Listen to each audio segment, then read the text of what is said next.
Good morning, listeners, and welcome to the Trade Talk podcast. On Thursday, the market was completely disappointed by the weakness in the Nifty 50 stocks. However, the Bank Nifty managed to steal the show and close in the new territory. The Nifty touched a low of 18,050 during the day but managed to close above the critical crucial level of 18,150 where the market is having multiple supports and it will reduce the downside for the market in the short term. If the market breaks the levels of 18,050, the possibility of another decline would increase and perhaps take the last leap towards 17,950 where the market is having support of 50% retracement level of the entire rally that we saw from the levels of 17,400 and which is also the bottom of the exhaustion gap left by the market while moving towards the levels of 18,600. On the higher side, 18,250 and 18,350 would be major obstacles. Keep lowering the weak long positions at resistance levels or try to consolidate the portfolio until the market crosses 18,600 levels. The pain of the expiration of weekly option contracts is over and we should focus on the strategy of buying on dips. For positional traders, it is advisable to buy between 18,100 and 18,000 levels, and for that, keep the final stop loss at 17,900. FIs are selling in equities and have increased their positions on calls as well as on put, which is an indication of uncertainties are still prevailing in the market. However, retailers have increased positions on the put writing side, which is still concerning. And in case if we see the market is dropping, then some more unwinding is not ruled out.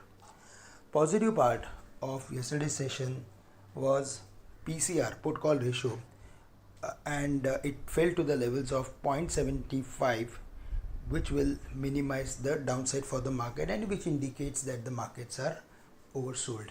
In brief, 18,100 to 18,000 is the area where we should look for adding some positions with a stop loss at 17,900, and in fact if there is a medium term view then certainly we should look for adding good companies, quality companies between those levels. Globally, world markets are set for third weekly advance helped by the ongoing global recovery from the health crisis.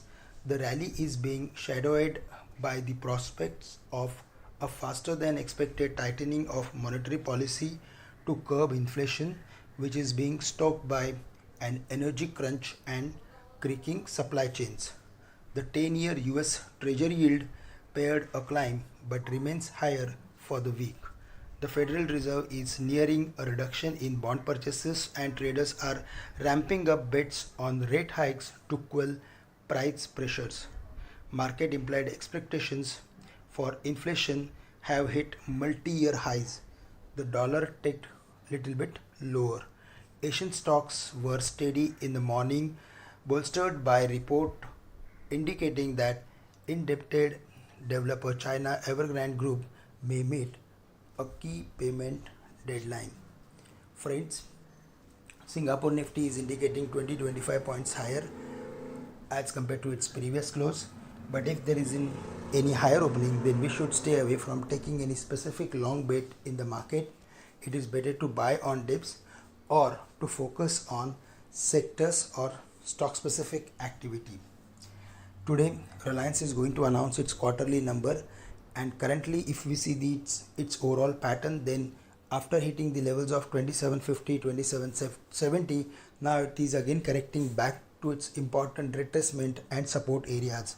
2600 is going to act as very good support for it, and we need to keep a close watch on these levels, as if there is any reversal formation then we should look for adding some stock with a view of next at least few weeks.